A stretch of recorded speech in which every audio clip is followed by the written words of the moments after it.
Movie start में हम एक कपल ग्रीस और कैनिन को देखते हैं। ग्रीस कैनिन के साथ घर छोड़कर भाग रही थी। ग्रीस के पीछे उसके पिता उसे जाने से रोक रहे थे, पर जब ग्रीस नहीं रुकती तब वो ग्रीस से कहते हैं कि अगर वो कैनिन के साथ भाग गई तो फिर वो कभी भी लौटकर अपने घर नहीं आ पाएगी। पर ग्रीस इन सब की परवाह ना करते हुए कैनिन के साथ वहाँ से भाग जाती है और सीन यही कट हो जाता है। अगले सीन में हमें एक लड़की कैनेडी को दिखाया जाता है, जो कि एक लॉ स्टूडेंट है। कैनेडी अपने फादर की फ्यूनरल में होती है।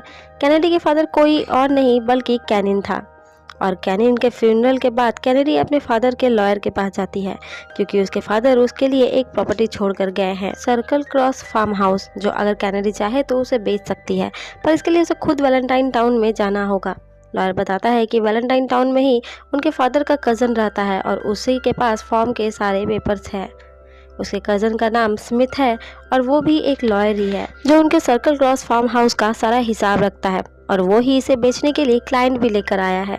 अब इन सब के बाद कैनेडी वैलेंटाइन के लिए निकल जाती है, ताकि वो जल्दी से जल्दी फॉर्म को बेचकर यहाँ वापस आ सके, क्योंकि कुछ ही दिनों में उसके एग्जाम्स है।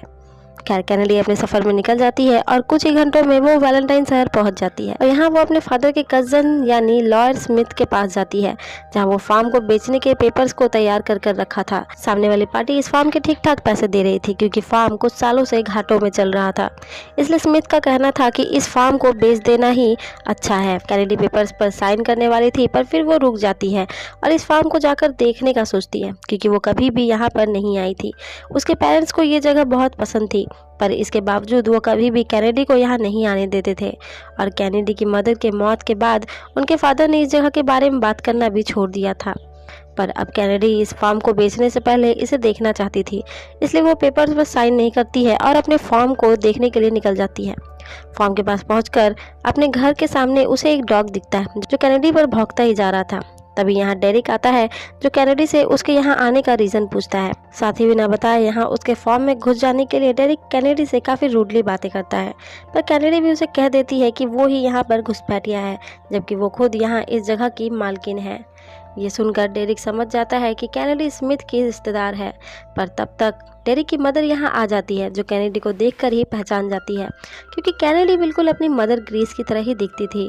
और जब डेरिक उन्हें बताता है कि कैनेडी यहाँ फॉर्म को बेचने के लिए आई है, तो डेरिक की मदर समझ जाती है कि कैनेडी के पेरेंट्स गुजर चुके हैं। वो कैनेडी को अच्छे से ट्रीट करती है और आज उसे उसके घर में ठहरने को कहती है, पर वो इस घर में नहीं रहते हैं, क्योंकि ये प्लेन्स का यानी कैनेडी के पेरेंट्स का घर है और उनका घर दूसरी तरफ है। कैनेडी पहले तो मना करती है, पर फिर उनके जिद करने पर वो वहाँ चली जाती है। रात में डिनर के टेबल को सजाते हुए डेरिक का ध्यान कैनेडी पर चला जाता है, और वो कैनेडी को देख रहा था, पर कैनेडी के उसे देखने पर डेरिक वहाँ से वापस से चला जाता है। रात को डिनर करते हुए डेरिक की मदर कैनेडी को उसके फैमिली के इतिहास के बारे में बताती है कि बहुत पहले दो लड़के गहरे दोस्त हुआ करते थे, जिनमें से एक मॉर्गन फैमिली से था तो दूसरा प्लेन फैमिली से। आगे जाकर दोनों दोस्त एक ही लड़की से प्यार कर बैठते हैं, और वो लड़की दूसरे दोस्त जो कि प्लेन है उसे चुनती है। इन दोनों दोस्तों में इस वजह से आपसी दुश्मनी हो जाती है, और तब से इन दोनों फैमिलीज़ में ये दुश्मनी आज तक चली आ रही है। डेरिक की मदर कैनेडी को बताती है कि उसके नाना जी जो कि एक मॉर्गन थे, वो भी उनकी पेरेंट्स के शादी के खिलाफ थे, क्योंकि इनकी बेटी ने एक प्लेन से प्यार कर लिया था, जो कि कैनिन था। वो कैनेडी को बताती है कि उसके नाना जी आज भी जिंदा हैं और वो वैलेंटाइन में ही रहते हैं। यहाँ डेरिक पूछता है कि वो फॉर्म को बेचना क्यों चाहती है, जिस पर कैनेडी बताती है कि ये जगह उसकी है और वो इसे बेचना चाहती है। जो सुनकर डेरिक यहाँ से चला जाता है, तब डेरिक की मदर कैनेडी को बताती है कि डेरिक इस जगह से बहुत ही जुड़ा हुआ है। अपने फादर की मौत के बाद उसी ने इस जगह को संभाला है और यही जगह उसका सब कुछ है।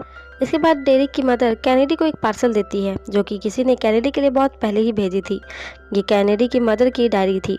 कैनेडी समझ जाती है कि इसे यहाँ उसके फादर ने भेजा होगा, ताकि वो अपने पेरेंट्स के इस जगह से जुड़ाव को महसूस कर सके। रात में कैनेडी अपनी मदर की डायरी को पढ़ रही थी, जिसमें उसकी मदर ने अपनी लव स्टोरी लिखी थी कि किस तरह से दो दुश्मन फैमिली होने के बावजूद उन दोनों को प्यार हो गया था। फिर उसके फादर यानी कैनिन उसे भगाकर यहीं इस फॉर्म में लेकर आ गए थे, जहां उन्होंने अपनी नई जिंदगी की शुरुआत की थी। तभी कैनेडी को उसके फ्रेंड स्टीव का कॉल आता है, पर वो उसे अभी बात नहीं करती है, क्योंकि वो बहुत थक चुकी थी। अब नेक्स्ट मॉर्निंग कैनेडी डेरिक से फॉर्म के बारे में बातें करती है, जहां बातों ही बातों में डेरिक कैनेडी से कहता है कि कोई बेवकूफ़ ही होगा जो इस फॉर्म को बेचेगा। तब कैनेडी फॉर्म के घाटे में चलने की बात करती है, जिस कारण से वो इस फॉर्म को बेच रही है। पर डेरिक उसे बताता है कि फॉर्म घाटे में नहीं चल रही है, बल्कि 4-5 सालों से उन्हें बहुत ज़्यादा मुनाफा हो रहा है। डेरिक उसे कंप्यूटर पर अपना हिसाब भी दिखाता है, जिस हिसाब से उसकी फॉर्म तो प्रॉफिट में थी, और वो कैनेडी को इसका एक कॉपी भी देता है जिससे कि वो खुद इसे चेक कर ले। और फिर डेरिक यहाँ से चला जाता है और कैनेडी बस उसे जाता हुआ देखती रहती है। इसके बाद डेरिक की मदर कैनेडी को उसका घर दिखाने के लिए ले जाती है, जहाँ बाद में कैनेडी डेरिक के दिए हिसाब को देखती है जो बिल्कुल ठीक थी। कैनेडी इस बारे में अपने फादर के लॉयर से भी बात करती है, क्योंकि उसे यहाँ कुछ गड़बड़ लग रही थी, क्योंकि स्मिथ के हिसाब से फॉर्म घाटे में थी और डेरिक के हिसाब से प्रॉफिट में। वो अपने लॉयर को इसे चेक करने को कहती है। इसके बाद कैनेडी अपने नाना जी से मिलने जाती है, पर उसके नाना उसे ठीक से बात तक नहीं करते हैं, जिसके बाद कैनेडी वहाँ से चली जाती है।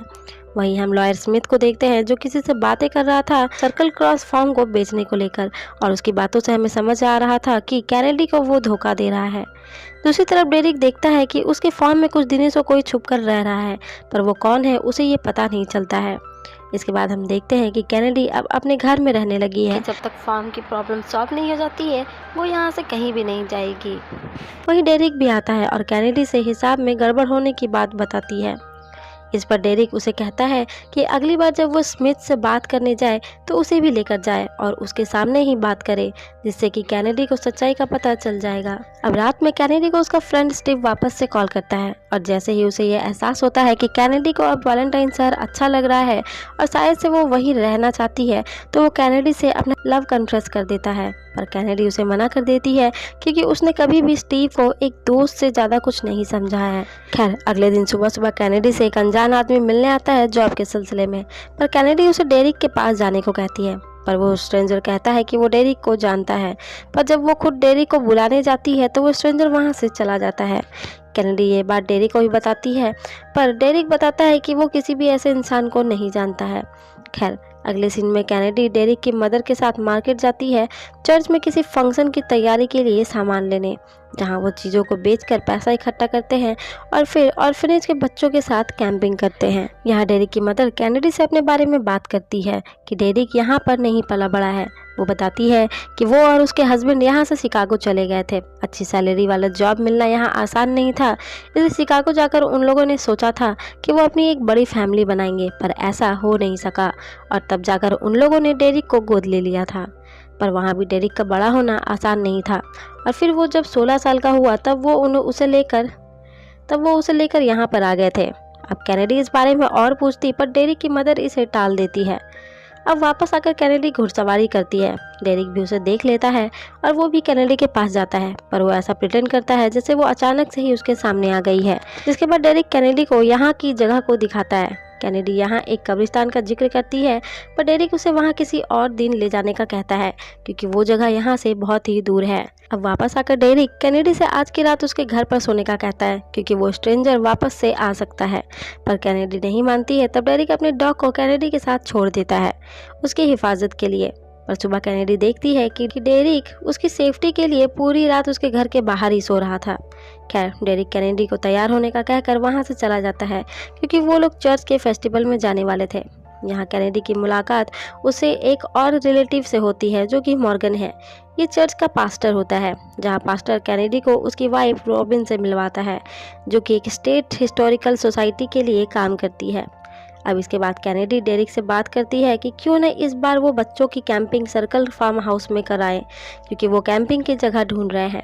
डेरिक इसके लिए तुरंत ही मान जाता है और कहता है कि वो जो चाहे कर सकती है, क्योंकि ये फार्म उसी का है। और फिर डेरिक उसे वापस घूमने चलने को कहता है। कैनेडी भी तैयार होने चली जाती है, और तब डेरिक की मदर डेरिक से पूछती है कि वो कैनेडी को पसंद करता है ना, पर डेरिक जवाब दिए बिना ही वहाँ से चला जाता है। डेरिक और कैनेडी दोनों साथ में घूमते हैं और एक अच्छा समय बिताते हैं। वहाँ से वापस आकर डेरिक को उसका शिकागो का एक फ्रेंड मिलता है, जो कुछ दिनों से यहाँ पर छिपकर बैठा था। ये वही आदमी था जो कैनेडी से मिलने आया था। यहाँ वो आदमी डेरिक को उसके पास्ट लाइफ को लेकर धमका रहा था और उसका मुंह बंद रखने के लिए डेरिक से पैसे मांग रहा था। पर डेरिक कहता है कि ना तो वो कभी उसका दोस्त था और ना ही उसने किसी को मारा है, और डेरिक उसे मारकर वहाँ से भगा देता है। अब हम देखते हैं कि कैनेडी को भी डेरिक पसंद आने लगा था और वो डेरिक के बारे में ही सोचा करती थी। खैर, नेक्स्ट मॉर्निंग बच्चों की कैंपिंग थी जिसमें कैनेडी, डेरिक और उसकी मदर बच्चों के साथ बहुत ही इंजॉय करते हैं और यहाँ कैनेडी डेरिक से बहुत ही ज़्यादा इम्प्रेस होती है। रात में डेरिक अकेला बैठा था, तब कैनेडी उसके पास आती है। तब डेरिक उसे अपना पास्ट बताता है जिसके बारे में कैनेडी ने डेरिक से पहले भी पूछा था, पर डेरिक ने इस बारे में कुछ भी बात करने से मना कर दिया था। पर अब वो कैनेडी को बताता है कि उसकी मदर उसे शिकागो ले गई थी और उसे किसी और को गोद लेने के लिए छोड़ दिया था, जिसके बाद उसने बहुत ठोकरें खाई, जिसके कारण वो एक गुस्सा लड़के के रूप में बड़ा हुआ था। वो चोरियां भी किया करता था। ये सब तब तक चलता रहा जब तक कि वो अपनी सच्ची मदर यानी जून से नहीं मिला था। उन्होंने कभी भी उस पर गिव अप नहीं किया था। एक दिन उन्होंने कहा कि वो लोग घर जा रहे हैं, तब उसे समझ नहीं आया था कि वो क्या कह रहे हैं। घर आखिर क्या होता है? उसके लिए तो ये शहर ही उसका घर था। उस रात वो किसी से मिलने जाने वाला था, तो उसे कुछ जानना था। ये जगह किसी गोदाम की तरह थी जिसमें वो लोग घुसे थे। डेरिक उन्हें अंदर जाने से मना कर रहा था, पर फिर भी वो लोग अंदर घुस जाते हैं और वहाँ एक आदमी देर तक काम कर रहा था, जिसे देखकर उसका फ्रेंड उसे गोली मार देता है, जिसके कारण उसके फ्रेंड को 15 साल की जेल हो गई थी। डेरिक उसे बताता है कि जो आदमी उस दिन उससे मिलने आया था वही उसका फ्रेंड था जिसे जेल हुई थी। वो इसके लिए उसे यानी डेरिक को जिम्मेदार बताता है क्योंकि उसके साथ वहाँ जेल में डेरिक नहीं था। पर कैनेडी डेरिक से कहती है कि वो जो भी था अब वो उसका पास्ट है। डेरिक कैनेडी से कहता है कि उसकी मदर जून सर्कल क्रॉस ने ही उसे नई जिंदगी दी है और अब बस यही सब उसके लिए मायने रखते हैं। ये बातें उसने कभी किसी से भी नहीं कही थी, पर आज वो सिर्फ कैनेडी को ये सब बता रहा है। जिसके बाद दोनों एक दूसरे को किस करते हैं क्योंकि दोनों ही एक दूसरे के लिए फीलिंग्स रखते थे। अब अगले दिन कैंपिंग खत्म हो चुकी थी और सभी बच्चे जा चुके थे। डेरिक भी कैनेडी के साथ वापस आ रहा था, जहां कैनेडी देखती है कि स्टीव उससे मिलने आया हुआ है। स्टीव को देखकर डेरिक थोड़ा उदास हो जाता है और वहां से चला जाता है। इसके बाद कैनेडी स्टीव से बात करती है, जिसके बाद स्टीव भी दुखी मन से वहां से चला जाता है क्योंकि शायद से कैनेडी ने उसे बता दिया होगा कि वो डेरिक को पसंद करती है। जिसके बाद सीधे डेरिक के पास जाती है और उससे अपना लव कन्फेस करना चाहती है, पर कैनेडी उससे कुछ कहती उससे पहले ही डेरिक कहता है कि उनके बीच जो भी कल रात हुआ वो बुरा हुआ। वो यहाँ कैनेडी की हर मुमकिन मदद करेगा, पर उनके बीच कुछ भी नहीं हो सकता है क्योंकि कैनेडी एक वकील है जबकि वो खुद एक फार्म संभालने वाला है। वो अमीर है, यहाँ से बाहर उसकी एक इम्पोर्टेंट लाइफ है जबकि उसके पास कुछ भी नहीं है। वो बस यहाँ काम करने वाला एक आदमी है, इसलिए बेहतर होगा कि वो लोग ये सब भूल जाए। इतना कहकर डेरिक यहाँ से चला जाता है। रात में कैनेडी इन सब के बारे में सोच रही होती है कि उसे उसके फादर के वकील का कॉल आता है, जो उसे बताता है कि डेरिक सच कह रहा था जबकि स्मिथ एक लंबे समय से उसके फादर को लूट रहा है। साथ ही स्मिथ जिस ऑफर की बात कर रहा था वो किसी डेवलपमेंट कंपनी की तरफ से है, यानी वो लोग इस फॉर्म को हटाकर कुछ और ही बना देंगे। जिसके बाद अगले ही दिन कैनेडी स्मिथ के पास जाकर उसे जॉब से निकाल देती है और उसे उनके सारे लूटे गए पैसे को लौटाने के लिए 30 दिनों का समय देती है, वरना वो उसे कोर्ट तक ले जाएगी। जिसके बाद कैनेडी पास्टर की वाइफ रॉबिन से मिलने जाती है, जो कि एक स्टेट हिस्टोरिकल सोसाइटी में काम करती है। वहीं हम देखते हैं कि स्मिथ जो कि एक प्लेन है वो कैनेडी के नाना से मिलने आता है।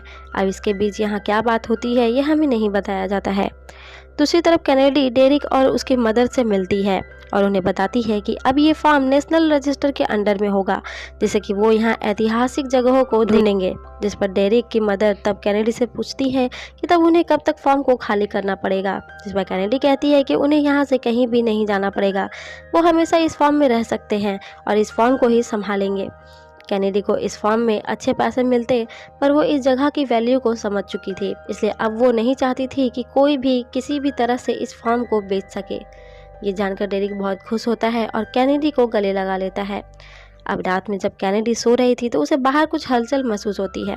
कैनेडी को लगता है कि बाहर डेरिक होगा, पर बाहर डेरिक का वही दोस्त होता है जो कैनेडी को किडनैप कर लेता है, जिसके बदले में वो डेरिक से बहुत सारे पैसे मांगता है। पर डेरिक अपने डॉग की हेल्प से कैनेडी को ढूंढ लेता है, पर तभी वो आदमी गन लेकर आ जाता है। पर यहाँ डेरिक का डॉग उस आदमी के हाथ में काट लेता है, साथ ही उस पर हमला कर देता है, जिससे उसके हाथ से गन गिर जाती है और डेरिक उस गन को उठा लेता है। अब अगले सीन में पुलिस यहाँ आ चुकी थी और उस आदमी को अपने साथ ले जाती है, पर कैनेडी यहाँ देखती है कि यहाँ उसे देखने उसके नाना जी भी आए हैं। कैनेडी उन्हें लेकर अपने घर आती है, जहाँ वो कैनेडी से बताते हैं कि स्मिथ उनके पास आया था और उनके साथ एक डील करना चाहता था कि वो कैनेडी और इस फार्म पर केस कर दे, जिसके बाद फार्म को बेच देंगे और उन्हें इसका 30% दिया जाएगा। अब यहाँ स्मिथ ने ऐसा इसलिए किया था क्योंकि वो जानता था कि कैनेडी के नाना जो कि एक मॉर्गन है वो प्लेन्स के खिलाफ जाने का मौका नहीं छोड़ेंगे। पर यहाँ कैनेडी के नाना जी ने कैनेडी को चुना था। वो कैनेडी से पूछते हैं कि क्या उनकी बेटी ग्रीस उसे माफ़ करेगी। तब कैनेडी बताती है कि उनकी मदर ने उन्हें कब का माफ़ कर दिया है और उनकी मौत तो 5 साल पहले ही हो चुकी है। यहाँ दोनों ही कुछ इमोशनल बातें करते हैं, जिसके बाद कैनेडी अपने नाना को अपनी मदर की डायरी देती है, जिसे पाकर नाना जी बहुत खुश हो जाते हैं और कैनेडी को उसे नाना बुलाने को कहते हैं। यहाँ अब उनके बीच सब कुछ ठीक हो चुका था, जिसके बाद कैनेडी भागती हुई डेरिक के पास जाती है और उससे अपना लव कन्फेस कर देती है। वो कहती है कि भले ही उनकी दुनिया अलग अलग है, पर जो ज़िंदगी उन दोनों ने यहाँ बिताई है वो बिल्कुल भी अलग नहीं है। उनकी ज़िंदगी भी यहीं साथ है और यही ज़िंदगी उसे चाहिए। इस जगह से उसका नाता है और वो यहाँ से कहीं भी नहीं जाएगी। ये सुनकर डेरिक कैनेडी के गले लगा लेता है क्योंकि वो भी कैनेडी से बहुत प्यार करता है। जिसके बाद हम देखते हैं कि कैनेडी ने यही वैलेंटाइन शहर में ही अपना एक लॉ ऑफिस खोल लिया था और अब यहाँ उसका एक परिवार है, जिसके साथ वो अब एक खुशहाल ज़िंदगी बिताने वाली है। और इसी के साथ ये मूवी यहीं ख़त्म हो जाती है।